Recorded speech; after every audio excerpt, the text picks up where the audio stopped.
Hello, everybody. I'm Abby from Drop Bio Health, and it's my pleasure to welcome you to today's event on nutrition, Back to Basics with Shelley Mckenzie. Before we start, in the spirit of reconciliation, Drop Bio acknowledges the traditional custodians of country throughout Australia and their connections to land, sea, and community. We pay our respect to their elders past and present and extend that respect to all Aboriginal and Torres Strait Islander peoples today. It's well known that nutrition is one of the main pillars of health, but with so much information out there about what to eat and when, it can be overwhelming. Today, clinical nutritionist Shelley Mckenzie will take us back to the foundations of nutrition to help us better navigate and bring more joy to the way that we eat. And if you're wanting to better understand the impact that your eating habits are having on your health, check out our wellbeing test. Rather than just talking about wellbeing, I actually wanted to give you a quick look at the service and how it works.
So that's just a really quick look at well-being. If you're keen to improve your health and slow aging through lifestyle and biomarker insights, make sure that you visit our website, dropbiohealth.com.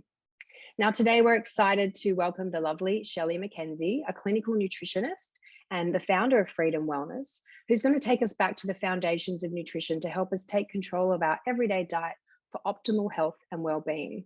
If you have any questions for her, make sure you post them in the Q&A box at the bottom of the screen, and I will ask Shelley after her talk. So thanks so much for joining us today, Shelley. With over 15 years in the health industry, you've got plenty of knowledge about the role that nutrition plays in our overall well-being, but your own personal experience is what led you to create Freedom Wellness, which specializes in personalized one-on-one support. So welcome, and can you share with us a little bit of that story?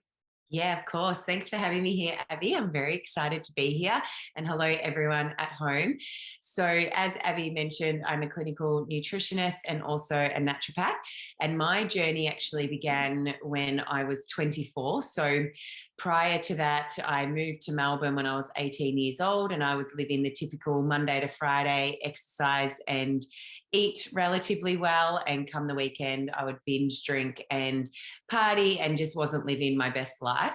When I got to the age of 24, my body had been giving me lots and lots of signals that I just hadn't been listening to. And so 24, I became very sick, and very suddenly I dropped over 10 kilos from my weight within literally a space of a week. I couldn't get out of bed. I literally had to be carried if I needed to go to the bathroom. Like, I just had no energy. I was fatigued. I completely flatlined. It got to the point where I was in the country at the time at my parents' house, and doctors had to come for visits to me because I couldn't make it into them. Nobody could work out what was wrong with me. We did numerous tests. I saw all sorts of specialists. And eventually, I was actually diagnosed with a condition which I find is now very common, but this is over 10 years ago. So it was Hashimoto's, a thyroid disorder. And people listening in may have heard of that. And basically I was told with this diagnosis that I needed to take a small pill every day for the rest of my life. And that was going to control how I physically felt within myself, mentally, everything. And at 24, getting told that you've got to take a pill for the rest of your life, particularly when I'd been living the lifestyle I'd been living, obviously that was, I knew there was room for improvement there. And I was in the health industry already, and I was practicing at that point as a personal trainer. And so I knew that I could start making changes to perhaps improve my health. And if need be, I'd go down the route of medication. So initially what I did was started to play around with my diet, my lifestyle. I gave up alcohol for a 2-year period. I cut sugar. I went on every diet imaginable. I even started bodybuilding in there. So I really gave my life a full turnaround. And I guess from there, it led me into, I started to feel the benefits of nutrition and started to feel how nutrition has this amazing healing capacity that so many of us, we eat to fuel ourselves or because we have to, or to nourish ourselves maybe, but often we're just eating, and we're eating on the go, and we're not actually sitting down and acknowledging how that food's making us feel and impacting our health.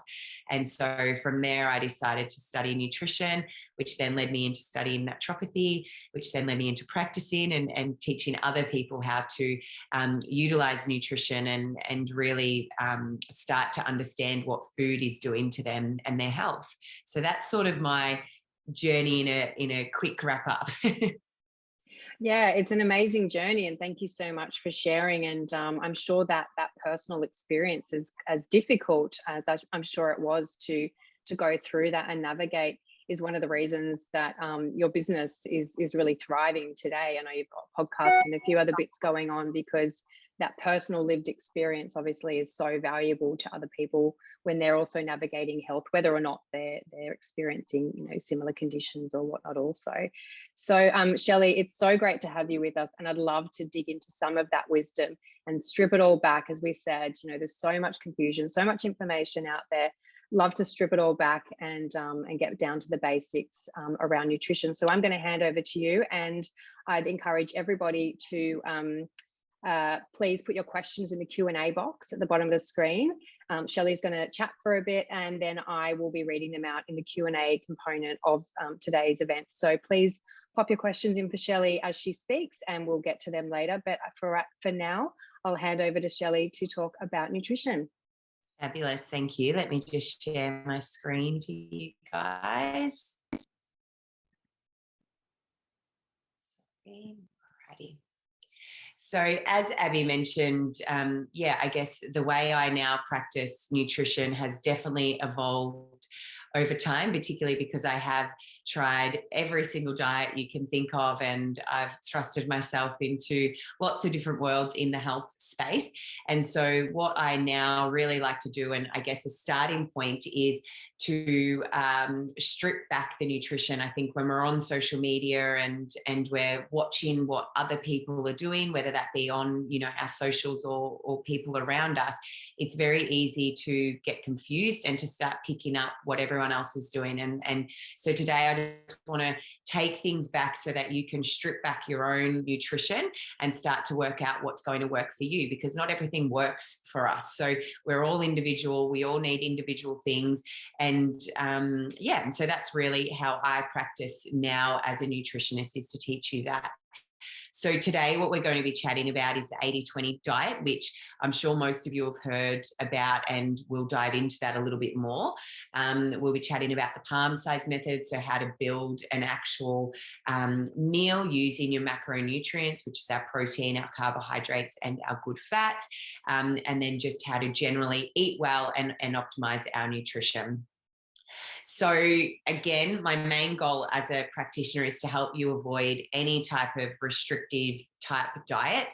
So I really love to follow that 80-20 principle when it comes to food. So 80% of the time we're eating our whole foods, which is, as I mentioned, our proteins, our beautiful carbohydrates, mainly coming from fruits and vegetables, and then our good fats.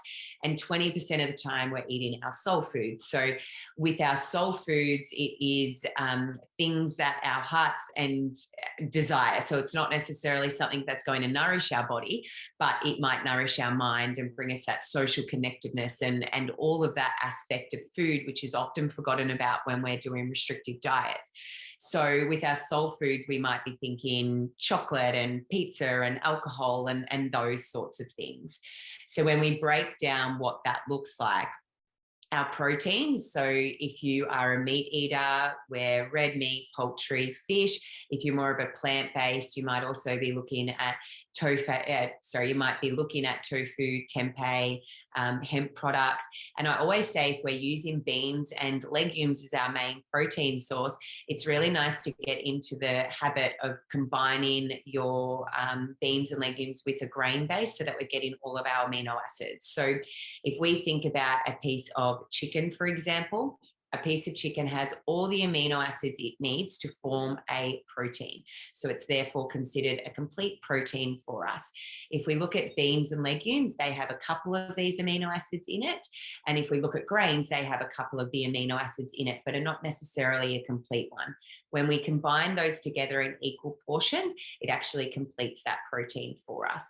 So I really like to encourage my plant-based eaters especially to be combining the beans and legumes and the grains in order to complete that protein. If you are a animal, like you're eating animals and meat, you don't necessarily need to worry so much about that combining aspect because you're obviously going to be getting lots of other nutrients from those beans, legumes, and grains as well. When we think good fats, our good fats have been demonized for a long, long time, but it's really important to add our good fats in. Our good fats are going to help stabilize our blood sugar levels. They're going to help increase our energy levels. They help with hormone production. They have a range of different reasons that they should be in the diet. And so the good fats is the one macronutrient that I find most people are lacking in. So our good fats, as you can see, include all of our beautiful olive oils and nut oils. It's butter, again, if you are not a plant-based, and ghee, avocado, nuts, seeds, tahini, sun-dried tomato, cheeses, olives, those sorts of things. So we really want to be making sure in our three main meals I'm talking about, we're adding the proteins and then we're adding the good fats. When I talk carbohydrates, I predominantly talk carbohydrates coming from fruits and vegetables. Of course, we've got our grain-based carbohydrates, which are things like our oats, rice, quinoa, what have you. And these definitely play an important role in the diet. But predominantly where we want to be getting most of those carbohydrates is from fruits and vegetables. And so then when we think about how to actually put all of this into a plate and to make a meal out of it, we go to the palm size method. So our three main meals, I like to teach clients to base that on their palms. So if you haven't heard of the palm size method, basically what it is when you put your two hands together like this is actually the size of your stomach. So if we compare your two hands to the size of, say, a dinner plate that we eat off, you can see there that our hands are actually a lot smaller and our portion size is therefore meant to be much smaller than what the size of a dinner plate is. So most of us are overeating. And I always like to explain here that no matter what your goal is, whether it's to gain weight, lose weight, maintain your weight, we can eat too much of healthy foods as well. So it is important to be really mindful.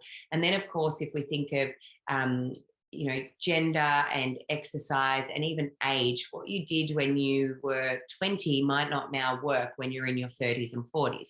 But what I do find, if most people are following the basics around their palm size method and watching portion sizes and thinking about how they're building that macronutrient, they should be able to get to their health goals and at least be at a really good flatline sort of place to then be able to optimize and to start adding a few extra things on top of that.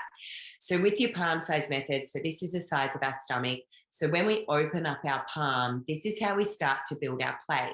So as I said, if your goal is to maintain your current weight. So talking from a weight point of view, we are eating the size of our hand. If it's to lose weight, we say to eat a little bit less, although most people, because they're overeating and eating more than their palm size, even when it comes to weight loss, you can most likely go to the palm size, which is the maintenance weight, and still lose weight. And if you're wanting to gain weight, you eat just that little bit more than your hand. And so when we open up our hand and we spread it out, this is how we start to build. So we look at our actual palm by the thickness for our protein. So again, I like to explain that if we were to think of a chicken breast, for example, if I close my whole hand, the chicken breast is normally the size of my hand and double the width. So if we're going to be consuming one whole chicken breast, well, if I am, for example, it's probably going to be more than what my body actually needs. And so I like to cut it back to this palm size. Now, again, most of us have been raised to eat everything on our plate and to not leave any scraps. And so therefore, I feel like that's where this overeating and larger portion sizes have come into play quite a lot. And I always use the example that when I was certainly raised that way, to eat everything on my plate. And when I met my husband, he wasn't. And so he used to leave a piece of potato and some broccoli on his plate. And it used to drive me insane. So then I would end up eating what he wasn't. And I did put on weight, even though I was eating good things when we first got together. But it was just that mentality that I needed to get around of leaving food behind. So of course, we can always do leftovers the next day if you two find that you're in that mentality. Or the other thing I like to encourage is, again, going back to the chicken breast, is cut it long ways in half so that you still feel like you're not missing out on your portion and that you're still eating and eat it the next day as well. So that's sort of the protein. So again, if you were to eat beans or legumes or something along those lines, it's literally the size of your palm. So maybe like a handful would be what you would add to that meal. If we think about our good fats, we're looking at these two fingers here. So for me, that's about a quarter of an avocado. It is roughly 2 tablespoons of a olive oil or something along those lines. So, you know, if we're thinking about cheese and things like that, again, it's like a decent chunk of cheese, a couple of tablespoons, something like that. So this is your fats, and you need to add those into each meal. The other reason that I really encourage adding your good fats into the meal is because if you're not having grains every single meal, we really need to make sure that you're feeling full and actually satisfied. And so your fats will also help you do that. So often if we cut out, say, something like a grain-based carbohydrate, which is quite common for people to do, we really need to be replacing that with the fat, because this is where those restrictive diets and things can start to come into play, because we're not replacing that nutrient with anything else. And so therefore it becomes something that's short-lived, and we can only maintain for a short period of time because we're not feeling full and satisfied. And then if we think about carbohydrates, we open up our full hand, and this is our carbohydrate intake by this. So again, I'm doing a nice heat by this and talking mainly fruits and vegetables. So ideally your 3 main meals, depending on the size of your hand, but you will roughly be looking at 1 to 2 cups of fruits and vegetables, and try to go for a diverse range. So look at how many different colors you've got in that meal, and the ideal amount is 5 different colors for that meal. So that would be your fruit and vegetable intake for your 3 main meals. If we then think about a grain-based carbohydrate, we go back to the palm size by this. So for me, that's roughly a quarter of a cup of a grain if I'm adding it in. Now, I really encourage your grain-based carbohydrates to be post-workout or of an evening. So again, most people have been told not to have carbohydrates in the evening, and instead to have them during the day. And of course you can. If that works for you, that's what works for you. The reason I encourage it after a workout is because after a workout, we need to replenish all the glycogen and that we've just broken down, and it helps from a muscle recovery point of view, and also muscle growth, which is really important, particularly as we go through life and we age. And so having grains post-workout is important. And also of an evening, for a lot of people, grains actually promote sleep. They're full of our magnesium and things that help to encourage sleep. So it's not uncommon if you were to have a grain at lunchtime, then to feel at say 3 p.m. that blood sugar starts to dip. That's when we start to crave the sugars, and that sort of motion begins. Whereas if you're to have grains at dinner time, even when your blood sugars are dropping, it's not the worst thing because you're going to bed anyway. So that's your palm size method. So again, just to recap, we're looking at the palm by this width for your protein. We're looking at these 2 fingers for your good fats. And then we're looking at the whole hand heaped for your fruits and veg, which is roughly 1 to 2 cups per your three main meals. And then if you do add a grain, we're going by your palm size by width again. So that's your palm size method.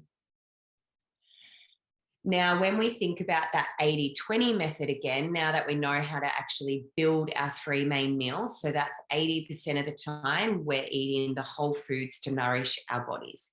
20% of the time is when we're looking at soul foods. So most people have heard of the 80-20 method. A lot of people have tried to implement it and they go, it just doesn't work. So with the 80-20 method, a few things to do to begin with is I really encourage people to plan to indulge. So when you're first starting out with the 80-20 method, and you won't need to do this forever, but if you're eating 3 main meals and 2 snacks, you probably have about 5 times a week, which would fall into your 20% category. So 5 times a week, you can plan to indulge. So if you know you're going out for dinner and you're going to be having alcohol and you just want freedom around food, then that is a time that you would plan to indulge. If you know you've got a birthday party on, or if you're just wanting to go and have a chocolate or whatever it is, try to plan that out to begin with, just until you get into the motion. Eventually it becomes habit and you don't need to plan anymore. And of course, there'll be weeks where this is not 80-20, it could be 50-50, it could be 60-40, whatever it is. But the most important thing is that most of the time we're falling back to 80-20, and we're planning that.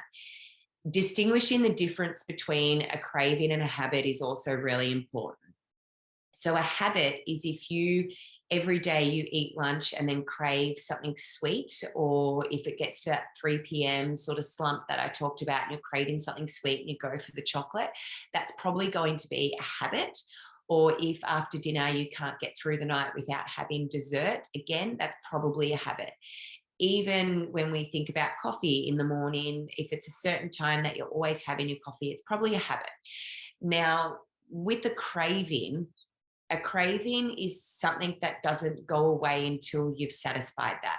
So again, it's about trying to distinguish the difference. So a habit, you can probably put on your runners, go for a walk, even if it's around the block, and by the time you get home, you've forgotten about it and you go about your day. Hours pass and you go, oh, I didn't actually eat that sugar after lunch like I normally would.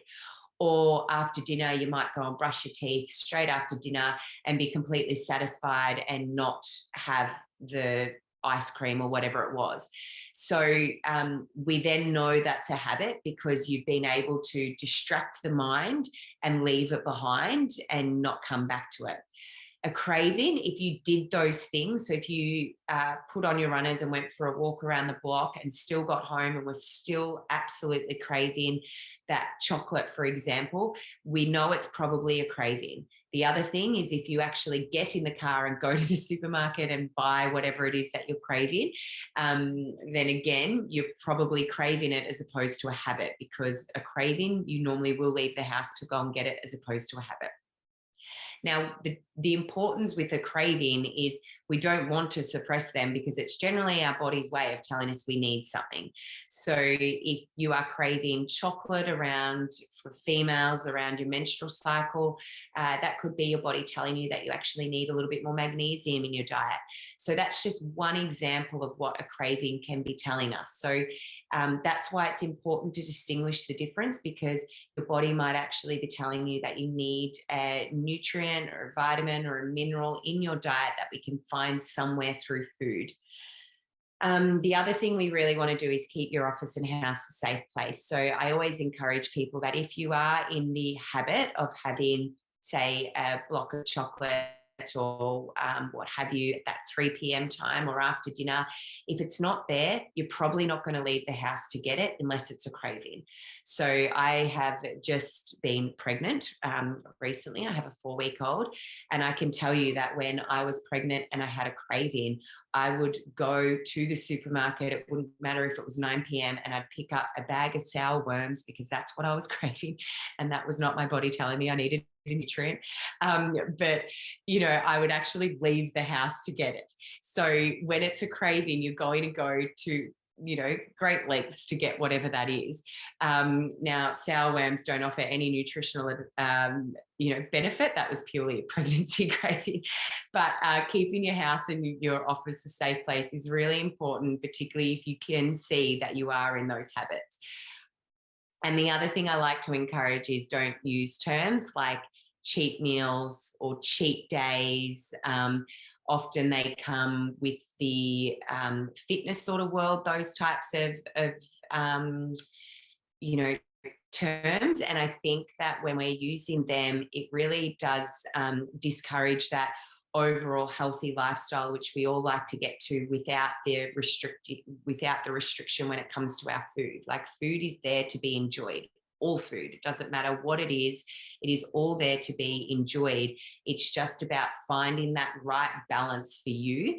And I think when we're using things like cheat meals, it's giving us an option to go and overindulge at once, which isn't necessarily serving our body, but then we restrict the rest of the time, as opposed to just going and enjoying that food and knowing that it was a one-off for now, or it might not have been, but we can sort of move past it a little bit easier, and we don't go into that fluctuation with our mind and even our body and our weight and our health conditions as well. So we really want to try to avoid any fluctuation when it comes to our health, because it's those sorts of fluctuations, even my own story, that created or triggered a health condition for me. And so we really want to try to avoid that sort of mentality of cheat days, cheat meals, and instead just enjoy food as it comes, and 80 to 20% of the time. Now, when it comes to optimizing nutrition, I really love chatting about this, because we could be eating all the right things in the most nutrient dense diet, but if we're operating a level of high stress, or if our gut isn't quite functioning correctly, or there's lots of different things that can actually impact how we metabolize and get these nutrients in. So when we think about optimizing our nutrition, I start by chatting about the nervous system, because a large part of it actually comes down to that fight or flight response that we're often in. So if we broke the nervous system into two halves, you have your sympathetic nervous system, which is definitely that fight or flight response. So it's when we're operating at a sort of high level, we're rushed, we're busy, we've got increased heart rates. Sometimes our appetite can either be suppressed, or some people go into more of a hunger mode with that sympathetic state. But our sympathetic state of our nervous system is, when we're in that fight or flight mode, we know that it's suppressing other really important functions within our body. So our digestive system doesn't operate correctly. Some people may start to experience things like constipation or diarrhea because we're in a fight or flight mode, and that's how our digestive system is responding. And if we're in that state, we're not able to really absorb our nutrients and to utilize that beautiful food that we are getting in 80-ish% of the time. We know that it suppresses our reproductive system. So for females, if we're in that state of sympathetic, it may be impacting our fertility, or it may be impacting our menstrual cycle as well, because the last thing that we need to do is create babies when we're in a state of a sympathetic stress. And so we really want to be mindful of when we're in that sympathetic state. And of course, there's going to be times when we're in it. It is more when we're in it long periods of time that we really need to start addressing a few things and to look at the body overall. On the flip side to our sympathetic state, we then have our parasympathetic state, which is our rest and digest state. So when we're in a state of parasympathetic, we're able to actually absorb the nutrients that are coming in through our beautiful food. Our gut is generally functioning quite well. We're going to the bathroom for daily bowel motions. Everything's operating well. Our menstrual cycle's operating well, those sorts of things. So if there's anything out of alignment there, we may need to look at that nervous system and go, okay, well, where am I? Sympathetic or parasympathetic for the most part? Now, to know which state you are in, whether that be the parasympathetic or the sympathetic state, I always like to use the example of your tongue. So taking note of where your tongue is. So if right now your tongue is up behind, like up on the roof of your mouth, you're currently in your sympathetic state, which isn't the worst thing right now, because right now I'm hoping that you're engaged and you're listening to me. And so we need to be alert. And there is, as I said, certain times that we need to be alert. We need to be in that sympathetic state. It's just the long periods of time that we need to be mindful of. When we know we're in the parasympathetic state, our tongue has generally dropped to the bottom of our teeth, so just behind our bottom teeth. Now, if you're sitting at home and you're trying to lower that tongue to the bottom of your teeth, the minute you stop thinking about it, it might spike back up, and that's pretty common. Again, you're listening, you're engaged, you're in that sympathetic state, it's not the worst thing. But the two times that I say we really want to be in our parasympathetic state is when we're sitting down to a meal and when we're going to bed. So before you sit down to a meal, it's important, if you have the opportunity, to take note of where that tongue is. If your tongue's at the roof of your mouth, you're actually not ready to fully absorb that meal and to be able to reap the benefits of all that beautiful nutrition that you're putting into your body from a vitamin and mineral perspective. And so the way that we can bring your tongue down to the bottom of your teeth is by taking deep breaths. So depending on how wired you are, I guess, will depend on how many deep breaths you need to take. So for some people, it could be 2 really deep breaths that they take and their tongue starts to drop and you can start to feel that drop. For others, it might be 10 really deep breaths. And obviously, you're not going to be in the position, well, most likely not going to be in the position you can do this every time before a meal. But if we're doing this most of the time, at least you know that you're optimizing that nutrition that you're about to intake. So a few deep breaths before a meal and just let the body relax, wait till your tongue has dropped behind the teeth and then eat the meal. Same thing goes for when you go to bed. If you go to bed and you're just laying there staring at the roof and, or you wake up in the middle of the night and you're staring at the roof and you can't go back to sleep even though you're trying, again, take note of where your tongue is. It might just be a few deep breaths that you take to really calm that nervous system and to pull you into that parasympathetic state. So that's the easiest way to distinguish where you are. And again, I've mentioned a couple of times being in sympathetic for that long period of time, taking those few deep breaths and just being really mindful of that every now and again will also help just to pull you back into that parasympathetic state. So you know that you are getting a balance between the two nervous systems, and it's really important. We also want to eat in a relaxed environment. So again, if we are cooking dinner, for example, and we've got the news blaring on behind us, like on the TV, or if we're eating at our desk and we're sitting there on the laptop and we've got emails coming through and buzzing and we're trying to do a million different things, we're probably not going to be in our calmest state and we're not going to be in that parasympathetic state. And so again, we really want to try and eat in a relaxed environment, because if you're sitting there trying to do a couple of deep breaths and you've got your emails pinging and you can hear that, you're going to find it very hard to actually relax. So trying to eat in a relaxed environment is really important. The other part of that is when we actually take note of our food and we start to smell the aromas of our food. So if we're cooking dinner and we're actually taking in the process of cooking dinner and we're being mindful around what we're actually doing, our digestive juices start to jump around, and it sends all these signals down to our gut, which actually gets them going, the digestive juices, and it helps us again be able to process that food. So eating in a relaxed environment is very important. If you've got the TV blaring behind you, or if it's, you know, my household and I've got 3 kids running around, it's quite hectic, and so I'm not always taking in that you know, environment. So it's just important to try to calm your system where you can. Eat until satisfied. We all know to do this. It can be very hard.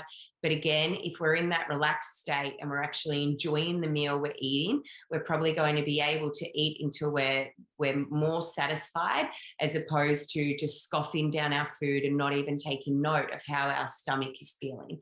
So those top 2 points there about the tongue and the environment also play into that satisfaction point of view.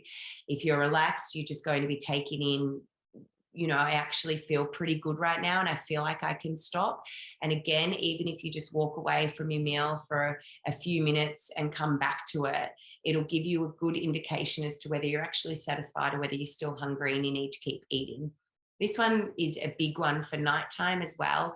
Again, if we're thinking about sleep, and if you have trouble going to sleep, or if you feel like you wake frequently, it could be the size of that meal. So if we're coming back to our palm size method, particularly at dinner time, that's going to really help. But then if we're taking note of how we're actually feeling and how full we are, that will also impact things like our sleep. Eat intuitively. So again, not every diet or lifestyle is going to suit you. So there is a million different ones out there. There's paleo, there's vegan, there's vegetarian, there is pescatarian, keto. There is a lot of different diets out there, and sometimes it's aspects of all of them that work really well. But it's really about tuning into your body and working out what works for you, which is the last point there. Pay attention to how food's making you feel. So our food can work absolute wonders and can do amazing things for us when we're actually tuned in to how that food's making us feel. So think about things like, if it gets to 3 p.m. in the day and you're starting to crave sugars, why is that?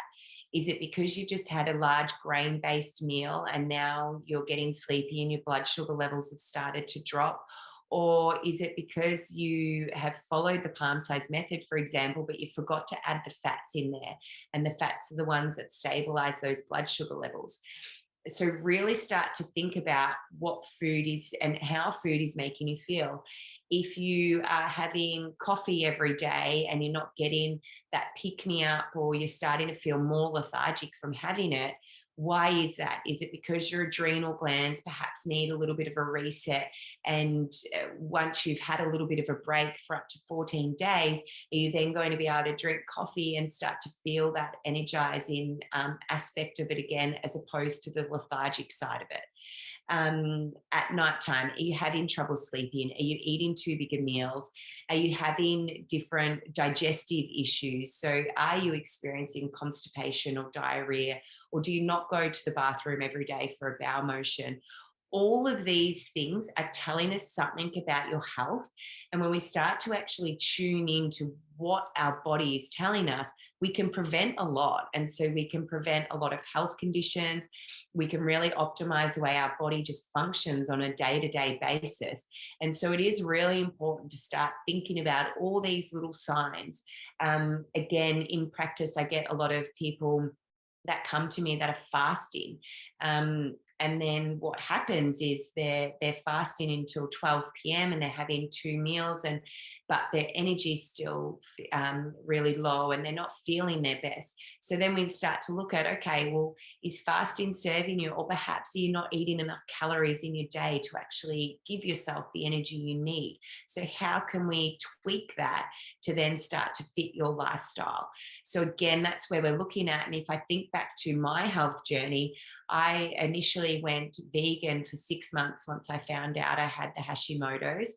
And initially I felt fabulous because I was lowering that inflammation in my body and I was starting to feel really good. But I got to the 6-month mark and I actually started feeling terrible. And at 6 months, I went and got some blood tests done. And sure enough, my iron was low. I was actually deficient in quite a lot of nutrients. And so then I had to reverse that. And so it's hard because sometimes,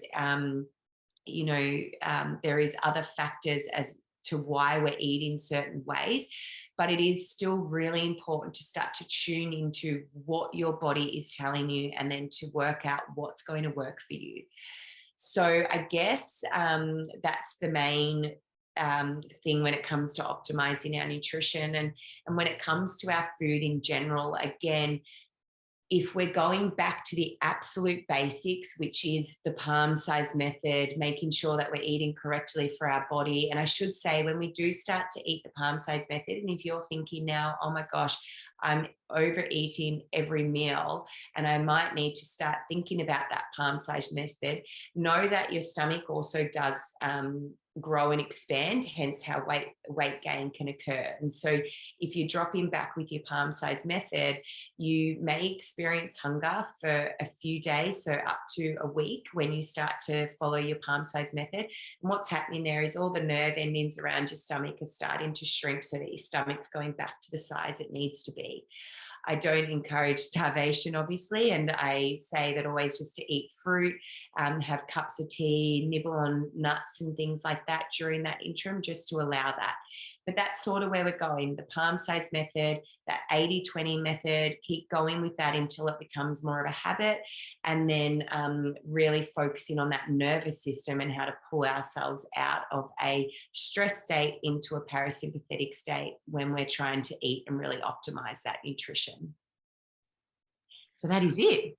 Thank you, Shelley, so much. Gosh, that was just such good food for thought, pardon the pun, but really awesome to kind of break it down, understand some little tweaks that we can maybe make, to what we're eating. And even I think the way we're eating is super important as well. So just kind of diving into that. I know I found that really helpful, and judging by the number of questions that we've just had come through as you've been talking, lots of conversation going. So I want to jump into those.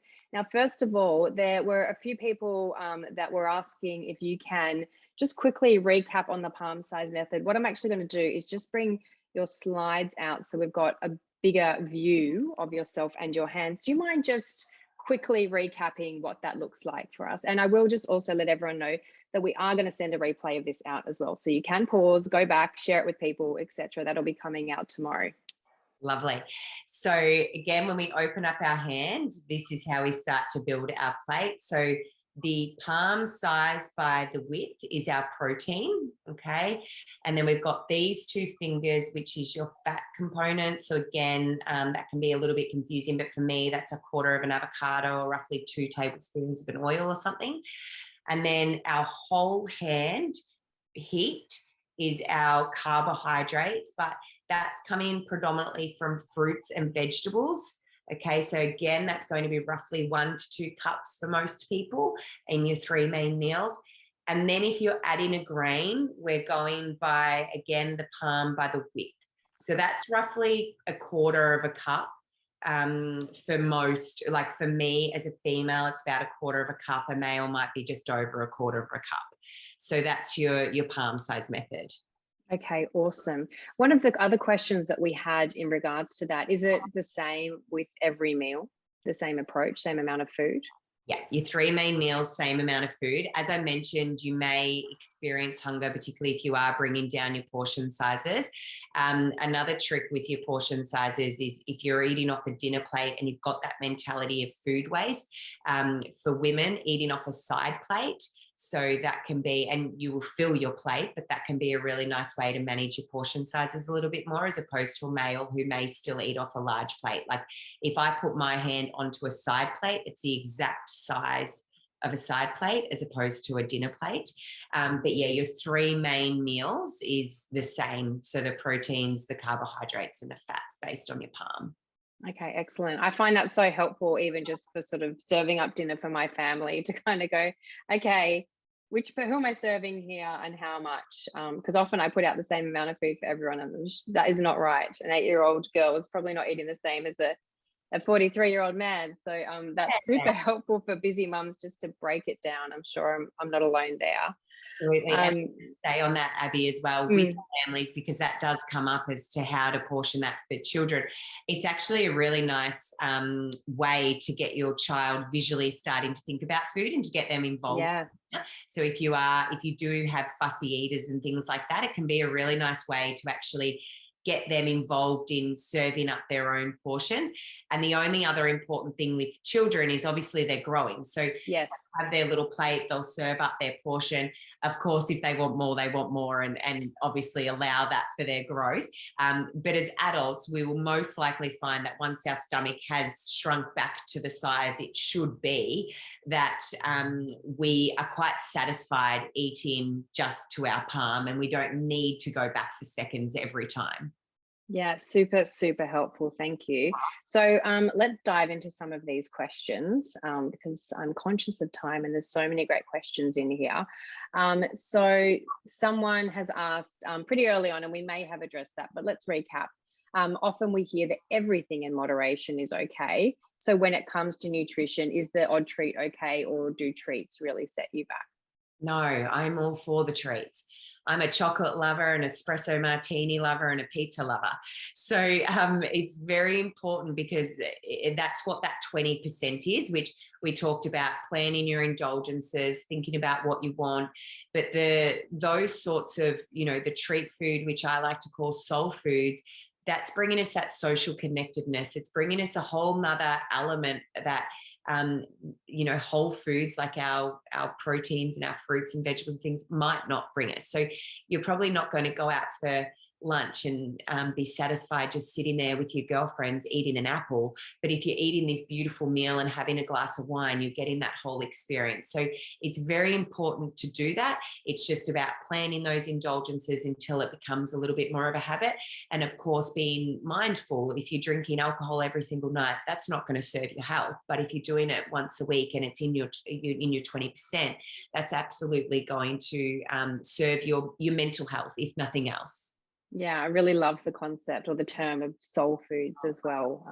That definitely is, that speaks to chocolate for me. It's an experience. Someone asked us, Manor Hill put through a couple of great questions, so thank you for that. Manor Hill says, Shelley, why don't we ever crave healthy meals? Great question. Great question. I'm probably going to need to sit with that one. I guess it depends on the person and how you're eating as well. Like, I know for me, for example, I've been eating a certain way, and what I just taught you for so long, that if I start to say summertime, for example, and it's over the Christmas period, if I start to indulge more and we're looking at more of a 50-50 when it comes to the whole foods versus the soul foods, eventually I do get to the point where I actually do crave a healthy meal again. And that's because it's so ingrained within my lifestyle and my body is wanting it. So, I mean, I guess it depends on how you're eating, and I don't really have a great answer for that one. So I don't know why we don't crave it. I guess a lot of the time cravings do come with that energy slump, and that is our body sort of saying, I need sugar or fat, right? And we perhaps think of foods that come to mind that are just naturally higher in those, or maybe it's a marketing thing as well. Yeah, who knows? But you're right. Like, it's, say, a nutrient we need, like magnesium, your body's going to go, for the chocolate as opposed to the nuts and seeds. Like, you're probably not going to crave nuts and seeds and be like, oh, I'm craving, my body's wanting magnesium. So it is definitely that sugar component plays into it. Yeah, definitely. And I've recently come back from a holiday where we didn't have a lot of healthy food options. And I can say I was really craving just like some straight lettuce, broccoli, all those things after having a lot of fried food as well. So I guess it changes based on circumstances also. Shelley, we had another question come through around how important is it for things to be organic? Yeah, this is a really good one, and one that's been coming up a lot lately, particularly because most people on here would have seen how expensive food is becoming. And so I mean, the cost of living is rising, and I always like to direct people to, and you can just simply Google this, is the Dirty Dozen and the Clean 15. So the Dirty Dozen is foods that are heavily sprayed with our pesticides, and ideal to eat organic where possible. So it's things like our potatoes, for example, might be in the Dirty Dozen.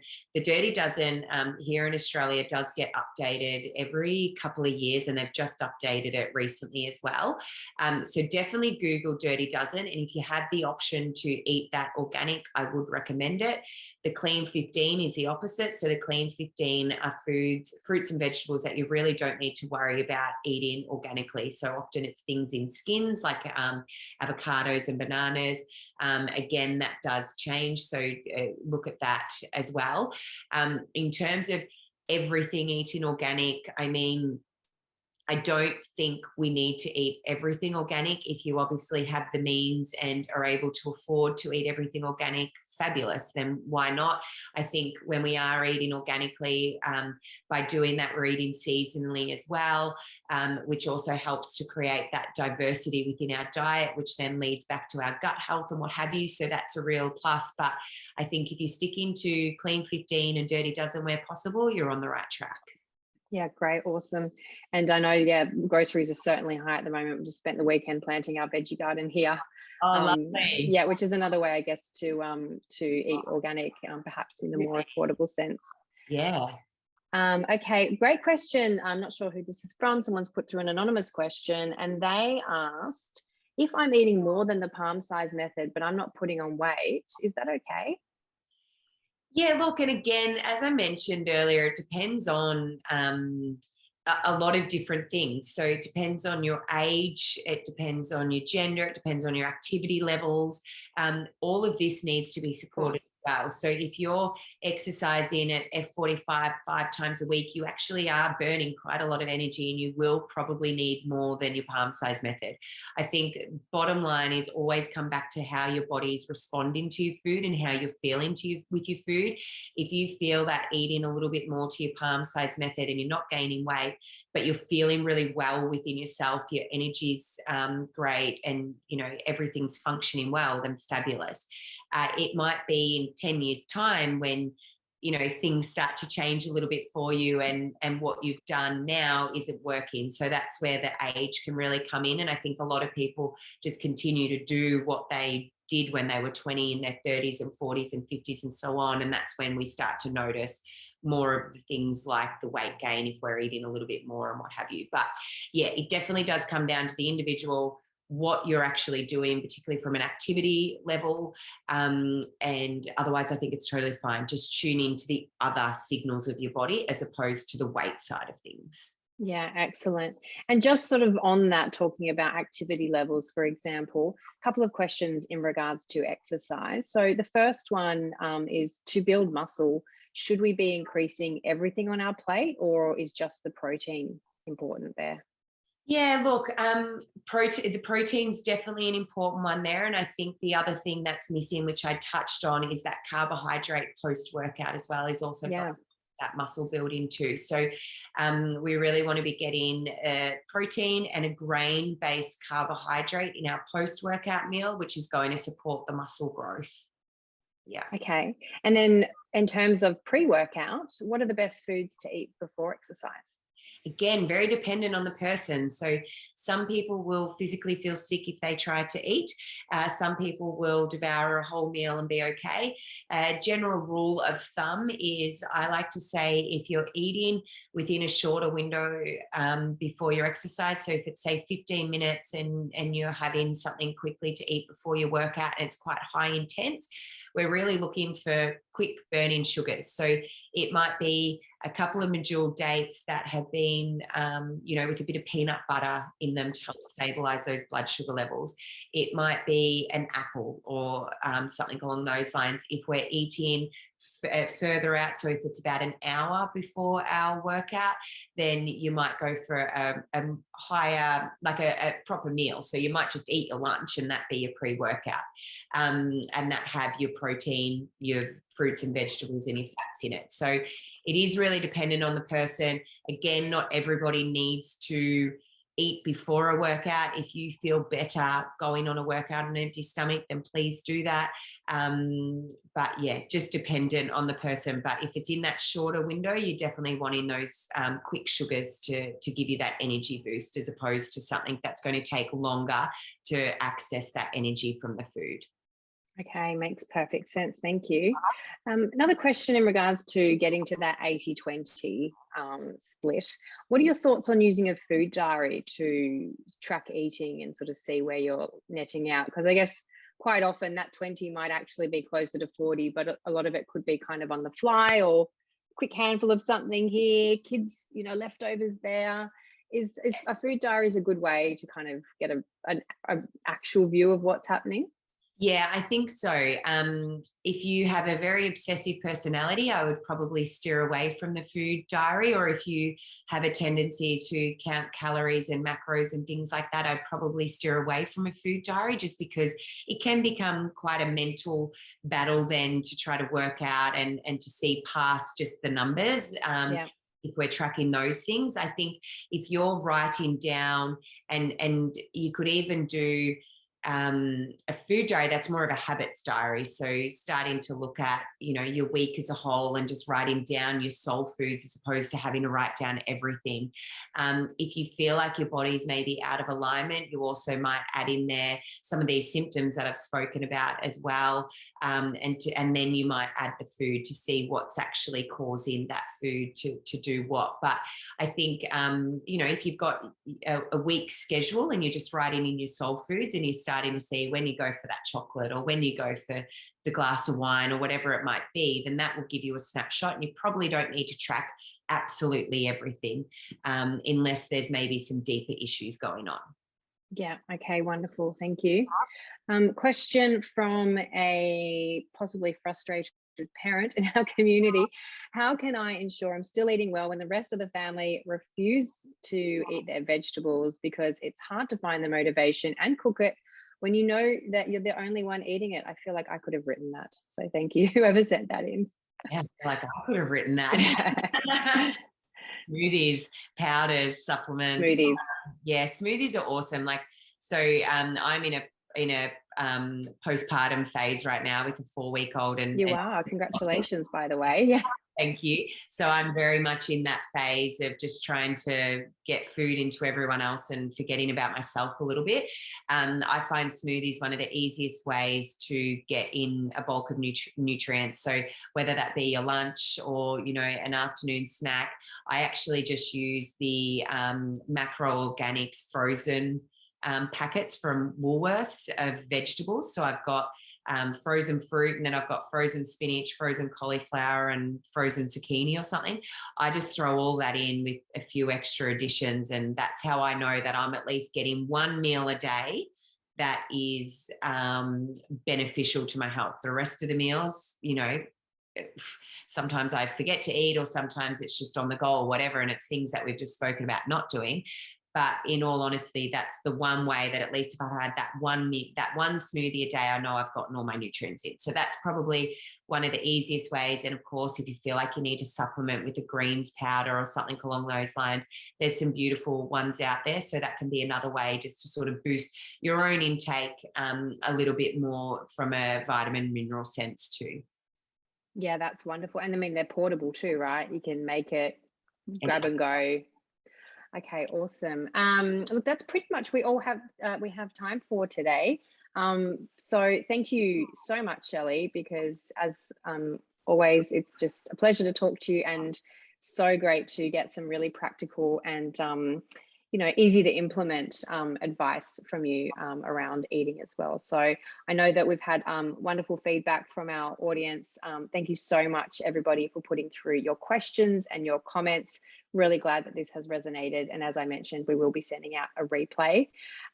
Also, just want to draw your attention to the chat box. So we've popped links in there to follow along with our social communities, where we share lots of nutrition and health related content. I've also put in links to follow Shelley with her wonderful Freedom Wellness community, and links to her business as well. If you're interested in what she's doing, have a look. And also a link to our wellbeing product. If you're interested in understanding a bit more about your nutrition and your health, please have a look and see how our at-home finger prick test might be able to help you. But for now, I will thank you again. Thanks, Shelley. And I wish everybody a wonderful afternoon. Thanks for joining us today. Thanks for having me. Bye. Thanks, everyone. Bye.